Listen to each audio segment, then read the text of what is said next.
right. Good morning, ladies and gentlemen. Today is August 9th, 2023, and I'm back with another edition of the live show.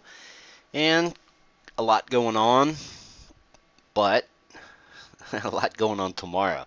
Tomorrow is the day that they release the CPI, so I'm not sure what to expect today. Perhaps kind of a dull day, but tomorrow's CPI is going to be very important. And one of the problems we're up against right now is the price of oil has gone up significantly. The price of commodities. I saw an article or something just the past day that had like all the commodities are up significantly year over year, and so we're kind of in a little spot where inflation is expected to pick up, and I guess we're going to see if that's temporary. Oh, I forgot to start the little splash page screen here. Oh well. But anyway, so tomorrow it's going to be really interesting to see how the CPI pans out, um, how they spin it. Of course, every time that any of these economic numbers come out, especially the inflation, or the CPI, I should say, the rate of inflation, anytime that comes out, there's always, a lot to dig under the surface because there's, obviously there's food and energy and housing, and the Fed watches the core CPI, which I believe isn't really coming down as much as the regular CPI came down, but as we've discussed multiple times here, even if the CPI, even if the rate of inflation comes down to zero, the prices are going to stay elevated, right? Because everyone's paying a lot more money for everything. Prices have gone up. Every time I turn around, I see some sort of a price increase of something. And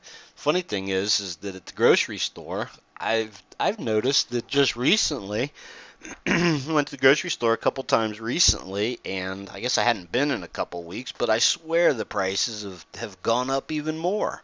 And I think food inflation is one of the things that has risen significantly. I think I saw a stat that said it was up like 12% year over year, but anyway, we all know that. So the thing of it is that, they want the rate of inflation to come down because that sounds good, but as we know, that doesn't mean that prices are coming down. All it means is that stuff's not getting more expensive as quickly. And so that's kind of a play on words that they use, especially in the media, because they try and make it sound like when inflation comes down, that's good news because, and in people's minds, they think, well, when the rate of inflation comes down, they think prices are going down too, but they're not. I mean, if prices come down, that's called deflation, and that's bad. So it's going to be real interesting to see how it pans out, and especially with where we are kind of in the market. So I had this chart up initially this morning. I figured usually I start with like the S&P or whatever, but I didn't want to forget about talking about this right off the bat because we looked at this last week, and quite frankly, I'm sort of amazed that the market itself is able to hold up as well as it has. I mean, I look at this chart and then I look at the market, and you know, this this is an interesting chart of Apple because obviously they came out with their earnings, and of course the earnings beat lowered estimates and all this and that, but there was a lot of under the surface type of things. And quite frankly, I mean, Apple being the most widely held stock on the planet and sort of a bellwether of things, it's not a pretty chart. I mean, if you just objectively looked at this chart, and quite frankly, it's amazing how persistent that trend since March was, and just basically how persistent the uptrend's been since the beginning of the year. So I'm not sure what Apple's PE is, but I remember when it was a lot lower, and the valuation kind of got stretched and all that. Yeah, great company in that, but I'll be honest with you.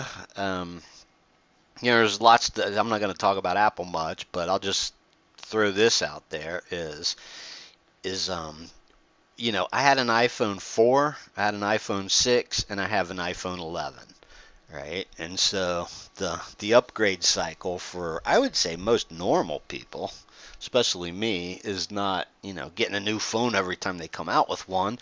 And, like I was telling my mom, she got like some older model, brand new, but like a years ago model.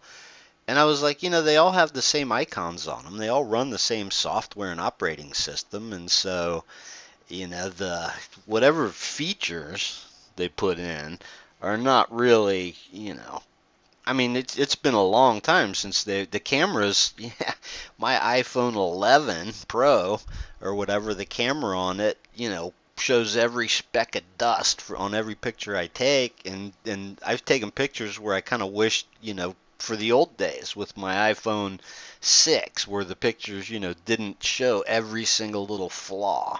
But anyway, all that aside, the features that they come out with on the new phones are, generally speaking, not enough to make people rush out and upgrade. And of course, their computer, every aspect of their hardware business is declining, or was declining. And and of course, they're doing great in other things. And it's just interesting to see this chart, because I mean, I've seen a lot of charts like this. It's interesting to see it down today, quite frankly, because it was kind of, it's kind of extremely oversold in the near term. Let's look at last August, because, as I recall, when I was looking at this chart after the earnings in the past couple days, look at this. So it's sort of, well, let's see, they released earnings here, so they must have released earnings like right here at the very, sort of beginning of August. And looks like last year it gapped up, ran a little bit higher, and then sort of stalled out. I mean, it went down considerably between mid-August and the end of the year last year. So that's kind of a red flag right there, if you ask me. There's a lot of red flags, but that's one of them. And quite frankly, it's a miracle that the market itself seems to be holding up, and it's actually down, not down more. And so one other one I wanted to look at, same sort of thing here. We looked at this last week too, and drew a trend line. There's a couple ways to draw trend lines here. I mean, obviously there's I used to joke around, when if you draw a steep trend line and it gets broken, well, then you draw one under the other lows, right? So, but anyway, Microsoft, same sort of thing here. It kind of had this, it's really nice uptrend since the beginning of the year. This is the, go back to the beginning of the year. Here's sort of the beginning of the year trend line, and then the price accelerated, but you can see now it's also below the 50-day moving average. That trend line got broken. So you got sort of a situation here where, a couple of the generals, I guess, are starting to crack a little bit. Now, of course, Amazon, and I haven't looked at Amazon since, Amazon crushed it. So, but it's acting like it kind of wants to come down into that gap here. There hasn't been any additional follow through on the initial gap, and so let's go back and look at last August. So there's some red flags. Now August is typically kind of August is not a great month for the market. I think historically it's basically flat, up or down, less than one ATR of the day. So wouldn't read too much into that. But last August, same sort of thing. You got this big pop on Amazon. It managed to rally a little bit, and then into the end of the year, significant. So I'm trying to remember like the end of the year. Well, let's just look at let's just look at the SPX from August into the end of the year. Interestingly enough, yeah, so the S&P basically sort of peaked last August. That's interesting. That's the 200-day moving average. That was the poke up to. I remember that very well because the odds of the market getting turned back significantly right smack at the 200-day moving average are kind of slim because it's just a moving average, and so you can see pokes below it and pokes above it, and the market sort of vacillating around it. That's how moving averages are. Sometimes they respect the moving average like for a day or two here and there, but you tend to see overshoots of moving averages. So I remember that pretty clearly because it was a very significant run up to the underside of the 200, and then right after that it got rejected, and it was very significant sell-off, obviously, because the October was the panic low right there at 3,500. So as you recall, well, quite some time ago, I mentioned how the pattern that's been forming since the high right at the beginning of last year, this pattern that's been forming off of the low is kind of like a big giant cup. And so, it's kind of so far so good, honestly. This cup is still forming. It's still a big giant cup, and I think I said something about probably the best thing for the market would be for it to form sort of a little handle here, if it was going to break out and make new highs. The funny thing is, a couple of weeks ago, and the market has, obviously it has zigs and zags, and it just had a big zig, so wouldn't be surprising to see a zag here. This would be a good time for it. And then I guess, we're going to see what happens into the fall. Before I was about to get off on a tangent about the economy slowing and interest rates and all that stuff, but before I do, there's a couple interesting things. One is, it's just barely off the all-time high. But then again, a lot of time has gone by since this all-time high, right? A year and a year and 8 months, right? So 1 3/4 years have gone by, and interestingly enough, inflation is the big thing. Inflation reared its ugly head, and they let the genie out of the bottle, all that good stuff. And so the funny thing about this is, adjusted for inflation, the S&P needs to get up to about, 5,300 to make an actual inflation adjusted new high, which is something nobody ever talks about, of course, but yeah, the purchasing power. And what's really sad about it is that, since prior to the pandemic, let's say, that's a pretty good benchmark, because the whole pandemic thing kind of changed everything. That's when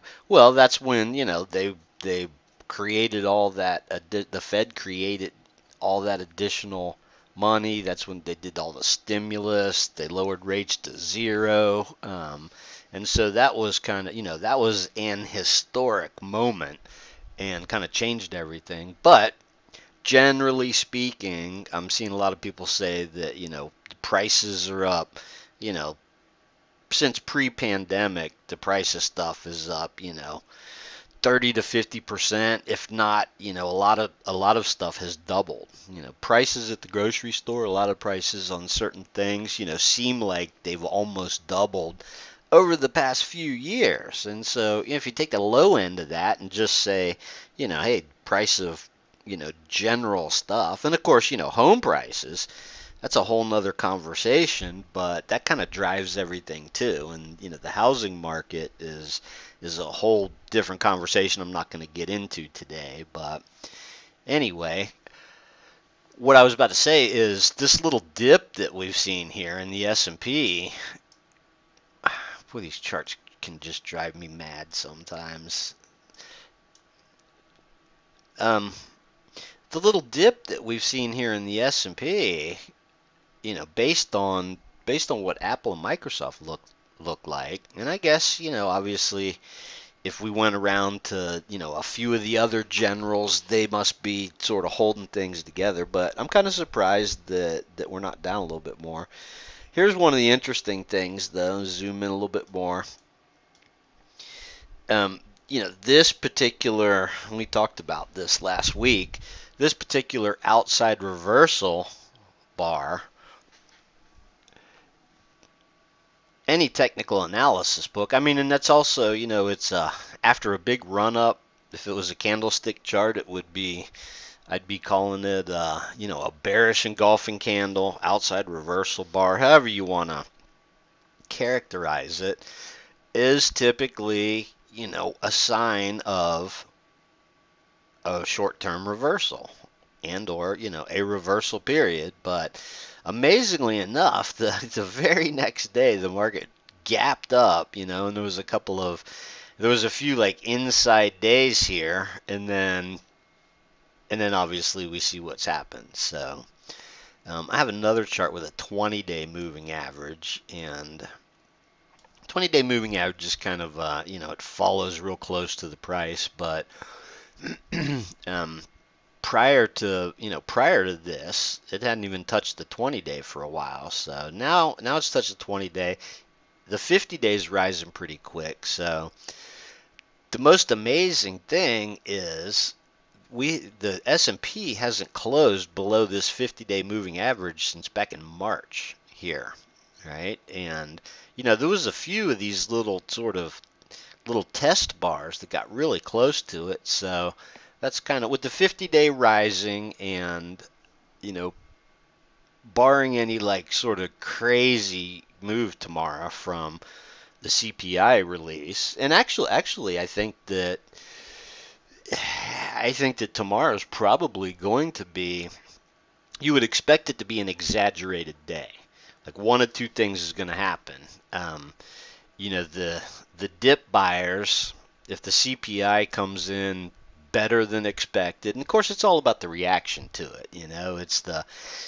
It's the spin, which is kind of crazy. Back in the old days, and the same thing with company earnings, right? I saw a graph of I think it was AMD or something. They beat earnings, but if you look at the earnings estimates, they beat the Wall Street analyst earnings estimates, which have just been coming down and down and down and down and down. And I saw a chart of like the price and the estimates, and it's like it's kind of a bizarro world because it's all about spin on the earnings and the reaction, and so it's kind of what I'm getting at is that tomorrow is going to be all about that. How is the CPI interpreted, and what's the spin on it, and what's going on under the surface, and how does the market react, right? So the thing of it is that maybe a short-term bump, they'll call it, a near-term, seasonal bump was expected and all that, and so maybe it's already priced in. I don't know, but and the other thing is, it seems like whatever you read and wherever you go, it kind of feels like the economy's slowing down, and so the Fed wants this soft landing, and then of course there's only like three more Fed interest rate announcements left in the year. And so everybody's going to I guess this CPI tomorrow, if it comes in hot, then the market's going to price in another rate hike. But of course, that's always debatable too. So it's kind of a mess. And of course, this whole thing with the Fitch downgrade, and then yesterday, Moody's downgraded U.S. banks or whatever, and the market, it barely cared. It initially took a little dip, and then yesterday was pretty much a pretty solid up day once it sort of tested the lows. But it's going to be interesting to see what happens. I mean, there's definitely, I'm going to say it's almost too early to, well, it is. It's too early to draw. You can't really draw a trend line like this. I don't like trend lines where if the market just trades sideways for a couple days, it's going to break the trend line. So, gotta kind of wait for the next, gotta wait for the next, you know, rally or whatever. And of course, if it just pops and starts going back up. So I guess this little gap right here is going to be this is sort of the line in the sand right now. Quite frankly, the healthiest thing for the market at this point would probably be like, a nice slow sort of dip down towards this 50-day moving average. That'd probably be the healthiest thing. A little correction. Um, buying the dip too early is one of the things. It seems like anytime the market pulls back 2 or 3%, they start talking about buying the dip, right? And um, which can be great, if it just immediately turns back around. And there's been lots of those. I mean, this is starting to shape up similar to this one, right? It's kind of similar to that, just a little dip, just a little, few days of a dip. And so I suppose that you could put one of these on. So tomorrow's going to be really important. And I usually say that, and so far, since kind of the beginning of, I don't know when summer well, I do know when summer starts. It's like the solstice or whatever. But since late spring, early summer, if you look at these things, we've only had like each one of the little pullbacks. Look at this. Each one of these little patterns has only lasted a few days, right? This being what, 2, 4, 5 days. Well, basically you had something similar. You sort of had a reversal after a big pop, and then you had 5 days down and then up.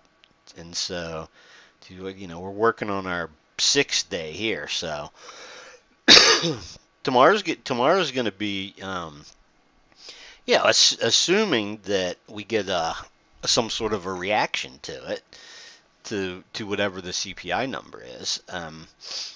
It could pop down and test that 50-day right away, or maybe in the next couple days, or it could turn around and like pop right back up, kind of like it's done here. So it's hard to tell. Like I said, it's basically all about the reaction to it.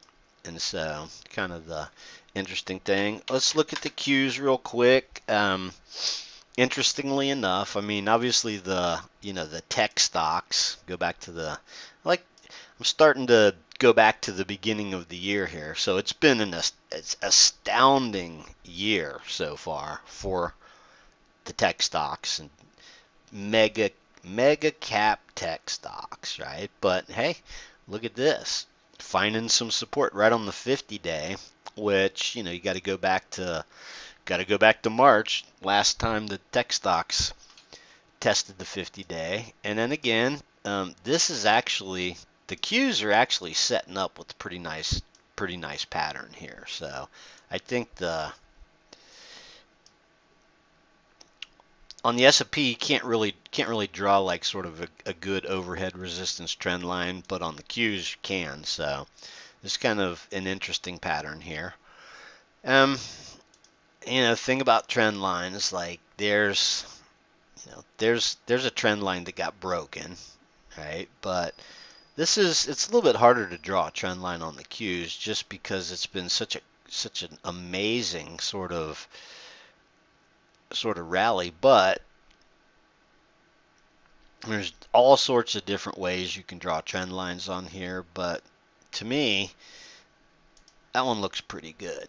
I mean, if this was a candlestick chart, obviously it would look a little bit different, but with the candlestick charts drawn under the bodies of the candles or whatever. But that's a pretty decent looking, and I mean, you talk about an uptrend. This uptrend is extremely persistent, and then of course, it sort of pulled away from it. So we got kind of this AI thing going on, right? With Nvidia being the big beneficiary, and all these companies talking about AI, and so we're kind of in. I've seen a lot of fad markets over the decades, and the thing about it is that they always kind of make sense, right? I mean, the late 90s, when the internet and everybody was getting computers and connecting them to the internet, and people were getting on dial-up, and I mean, that was not a fad, despite what Paul Krugman said about it. But anyway, so that was totally legitimate. However, it still turned into a bubble. And so that's it's something to keep in mind, because there's so many times over the past, X amount of years that I've sort of felt like, we were having kind of a dot-com bubble 2.0, and AI is, a good example of how, the hype or whatever can kind of creep into the market. And so it's going to be interesting to see how things pan out. And then of course, there's all the, I think we talked about this last week, is like, the day-to-day price action of the market doesn't necessarily reflect the bigger macro picture. And the bigger macro picture is just dismal, because the debt levels are just insane. I'm sure you've seen these articles. The interest the interest on the national debt is approaching $1 trillion a year, just to pay the interest on the debt. And so, $1 trillion used to be more than the entire federal budget.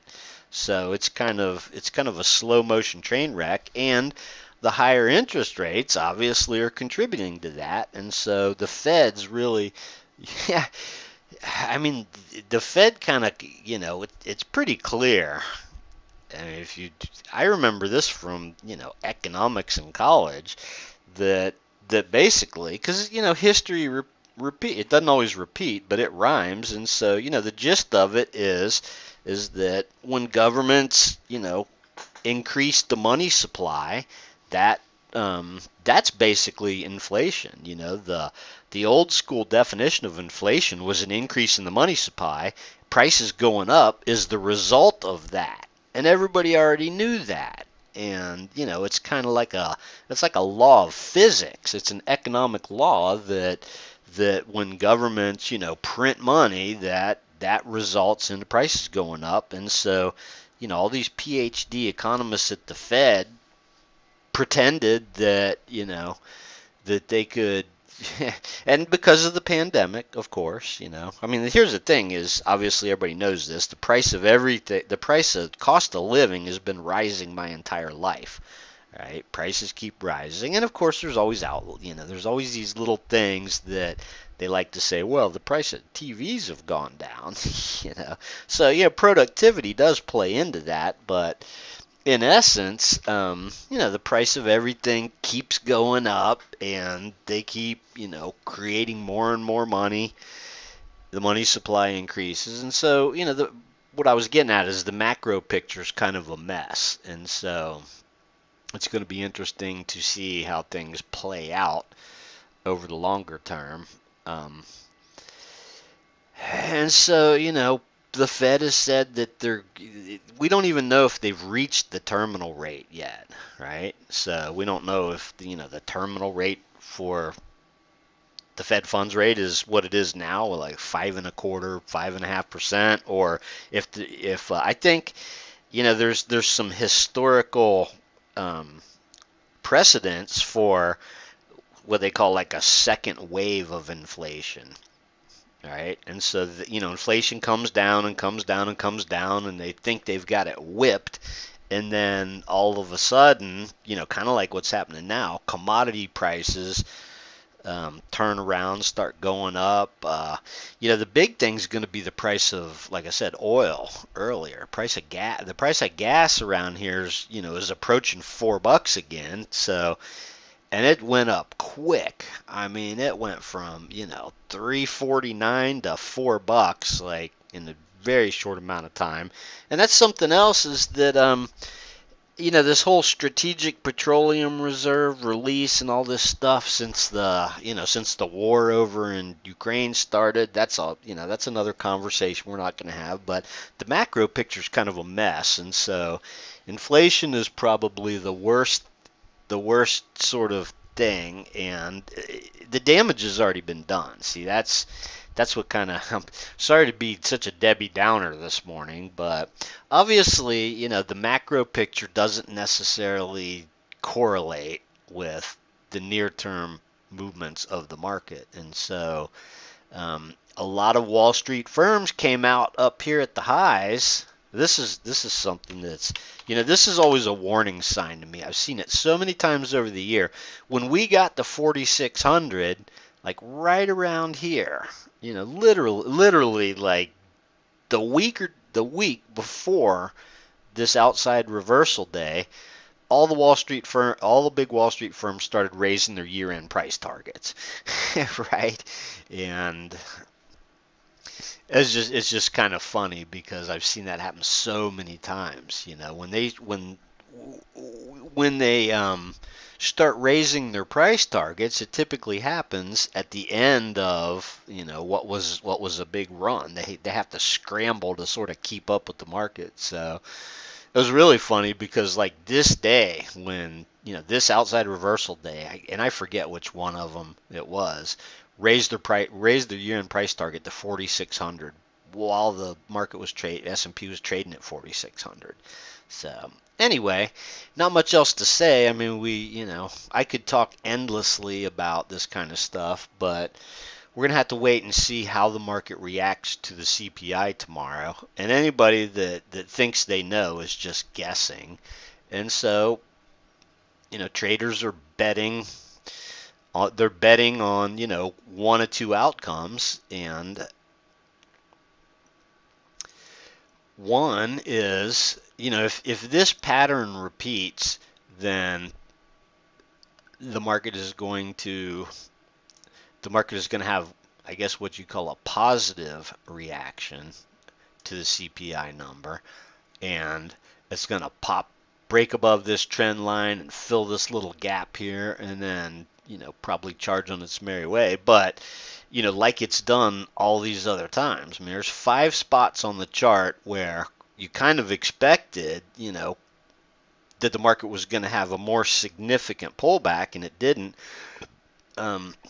So it remains to be seen. It's just anything's guessing here until we see what tomorrow shapes up to be. And so hey, it wouldn't surprise me to see sort of a long range day either up or down.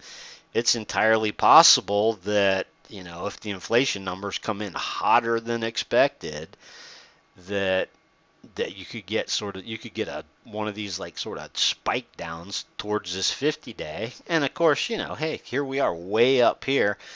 Earnings season's kind of winding down. Earnings haven't been all that great. I mean, there's a difference between earnings beating estimates and earnings slowing down, earnings and revenue slowing down and beating like numbers that have been revised down. So I haven't got the exact details on that, but I have a pretty good idea that earnings aren't overall earnings for the S&P are not supporting these kind of the current valuation, especially based on the fact that there's 4 to 5% risk-free return in